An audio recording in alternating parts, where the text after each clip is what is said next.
All right, I figured I'd make this video to take care of those few things, HMF, that you wanted to see in one swing.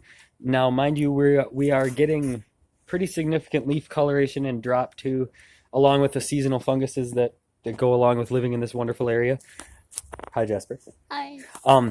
And so there's going to be some ugliness issues with the leaves. So let's see if we can't get this taken care of. Okay, so over here we have all of my dwarf rubrums from this year. I had to turn the camera around because I can't see if you can see them. And some of the dwarf ones, these are all a year old and they haven't really grown much more than this. There's a couple you can actually see that the distribution of the internodes is even, and like the 8 or 9 that they would grow in a season, it's just all in this little 2-inch spot. So, and one of the really nice ones I was looking at was actually this one, and this is the one that's like that I'm hoping for true dwarf and whatnot, and that's one of 2. They both pretty much look just like that, and that would be one of the ones I was sending you. So if you want to look at, I apologize for the ugly leaves. They weren't like this a little bit ago.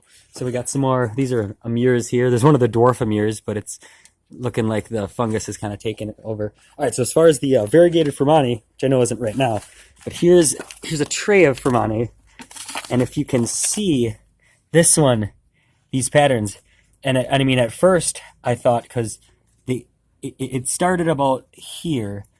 And then kept going up the leaf sets and starting on just on the same side of the leaf that it was before. And if you look at the bottoms of the leaves, it's not from a fungus or any kind of drip on them. It's just they're variegated. And then over here, excuse me, Jasper. Over here, this is the crimson rubrum. It's less crimson now as it's getting closer to fall. When I first got it, these leaves were completely dark. And if you look on the underside of the leaves, they have the same attributes as those crimson kings and queens.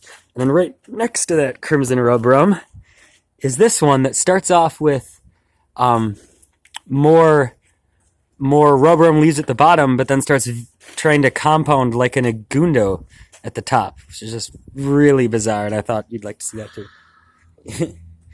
All right, so I mean, that's just a piece of burnt salt. Yeah, so that's pretty much everything I think that I was going to show you. I'm here. I'll give you a little sweep of the rest of some of the Amirs from this year.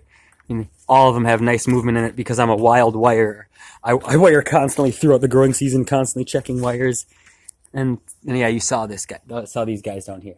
All right, well, yeah, that's pretty much it. I'll be taking cuttings of the variegated Fermani soon. I have some interesting. Let's see if I can find it. Some interesting Fermanis from last year too.